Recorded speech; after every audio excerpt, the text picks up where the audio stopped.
대출받아서 집 사자라고 이야기하는 뉴스 제목이 있습니다. 제정신이 아닌 거죠. 미친 겁니다. 정신이 나간 겁니다. 저렇게 대출 내가지고 뭘 하다가는 패가망신이 아니라 흔적도 없이 사라집니다. 갚지 못하는 대출.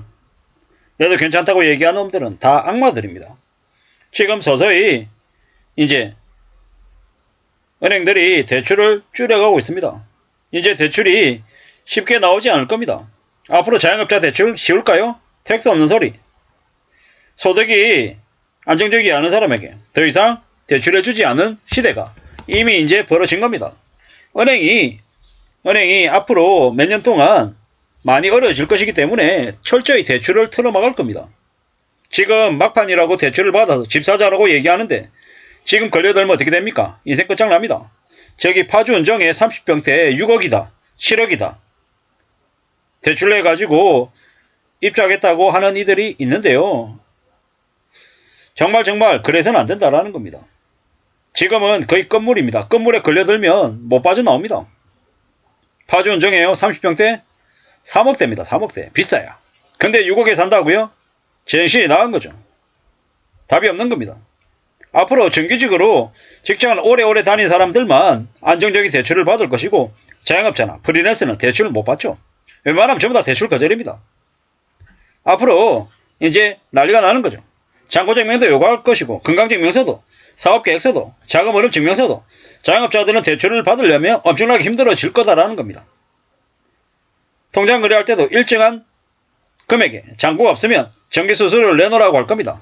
앞으로 직장인들이 엄청 이제 인정을 받는 시대가 이제 오는 거죠. 기존에는 자영업 대출이 쉬웠죠. 창업자금도 금세 받아가지고 다르게 활용한 것도 많았죠. 근데 이제는요. 그럴 수 없다라는 겁니다.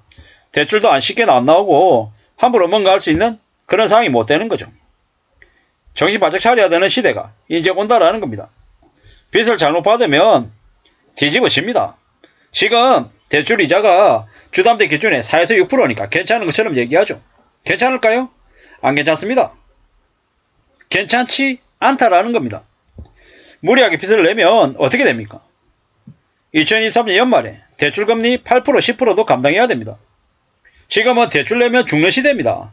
지금 빚지면 안 된다라는 거죠. 은행들은 앞으로 이제 충당금을 쌓아야 됩니다. 그래서 4% 5%대 예금 적금을 가입시키려고 난리죠. 그러면 다른 한쪽에서는요. 당연히 대출 이자를 더 높여서 받을 거예요. 그래야 은행의 채산성을 맞출 수 있습니다. 빚 내면 죽는 시대가 지금이죠.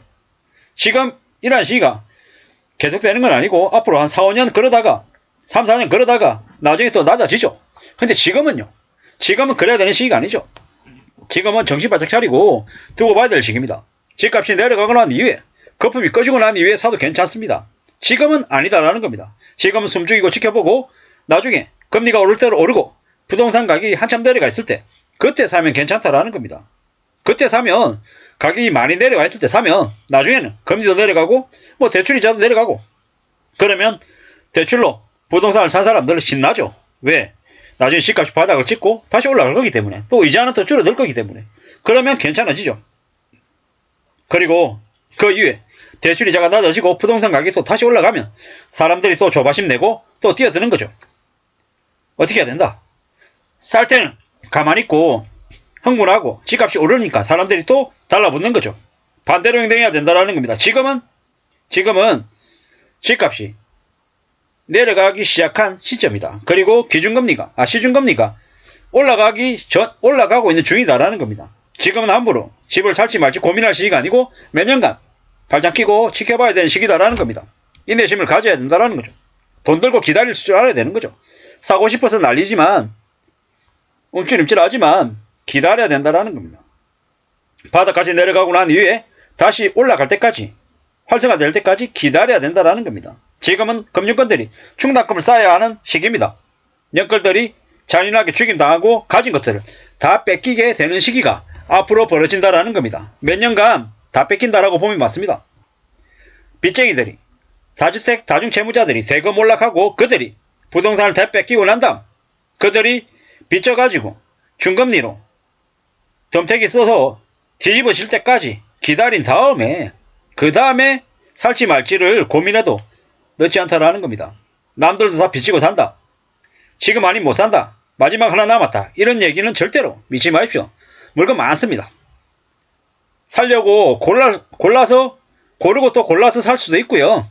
나중에는 한 몇 년 지나고 나면 영끌에서 미친듯이 질러도 괜찮습니다. 왜? 싸니까. 물반 고기 반이니까. 그때는 내가 담을 수 있는, 감당할 수 있는 수준이면 다 괜찮다라는 겁니다. 지금은 아니다라는 말씀을 드립니다. 지금 대출받아서 집 사자? 자살행위입니다. 지금은 절대로 그래서는 안 됩니다. 지금 말고 나중에 4년 5년 지난 다음에 그때 미친듯이 대출받아서 사도 괜찮다라는 말씀을 드립니다. 지금처럼 투기에 미쳐가지고 흥분했을 때 말고 나중에 개미 한 마리 안 보일 때, 경매시장에 사람 없을 때, 집값하고 전세값하고 별 차이 안 날 때, 밀량 물량이 많이 해소됐다라고 할 때, 정부에서 취득세 등록세 감면해준다고 할 때, 양도소득세를 앞으로 5년간은 안 받겠다고 얘기할 때, 온갖 정책적인 지원을 다 해줄 때, 그럴 때 사도 괜찮다라는 겁니다. 지금은 아니다. 지금은 위선과 조작으로 많은 놈들이, 많은 청년들을, 많은 못 모르는 사람들을 빚쟁이로 전락시켜서 그들을 잡아먹기 위해서 지금 요리하고 있는 거다. 발라먹을지, 점쪄먹을지, 매운탕 해먹을지 궁리하고 있는 게 지금의 상황이다라는 겁니다. 다 끝나고 난 다음에 제발 사달라고 무릎 꿇고 애원하고 빌고 별짓거리 다 할 때 그때 그들이 원하는 돈의 절반 이하를 가지고 와서 팔지 말지 결정하라고 나한테 넘기라고 당당하게 얘기하고 가져오면 될 것 같습니다. 그때는 감히 말씀드리건데 10억짜리 집이 3억 4억 5억 됐을 때 있잖아요. 내 돈 5천만원 들고 나머지 다 대출로 해서 풀로 땡겨서 사도 될 수도 있다라는 생각이 듭니다. 물론 그렇게 극단적으로 해서는 안 되겠지만 감히 말씀드리건데 나중에 3년 4년 5년 지나면 어떻게 된다? 물반 고기만 된다. 원하는 거 다 고를 수 있다. 다 살 수 있다. 단 책임지겠다라는 마음을 먹으면 말이죠. 왜? 싸기 때문에 사람들이 더 많이 몰려야 정상인데 싸지만 사람들이 더 안 사는 아이러니한 현상이 벌어질 것이다. 자산시장에. 그때 사면 된다라는 말씀을 드립니다. 주식시장에서 알짜 고배당 우량주를 사도 되고 채권을 사도 되고 정말 원하는 평생 거주할 좋은 지역에 좋은 부동산 물량을 사도 괜찮다. 또한 장사를 하기 위해서 상가를 싸게 사는 것도 괜찮겠다라는 말씀을 드립니다. 그런저런 생각들이 요즘 와서 많이 듭니다. 지금은 절대로 함부로 지르지 않고 돈줄 쥐고 기다리고 또 기다리고 두고 봐야 되는 시기 같습니다. 오래오래 견딜 수 있는 인내할 수 있는 사람이 마지막에 다 갖는다 라는 생각이 더 많이 듭니다. 지금은 절대로 대출받아서 집을 사서는 안 되는 시기다라는 말씀을 좀 드리고 싶었습니다. 주담대가 늘었다는데 지금 주담대 받아서 집 사는 사람들은 앞으로 평생 노예로 전락해서 살 수밖에 없습니다. 감사합니다.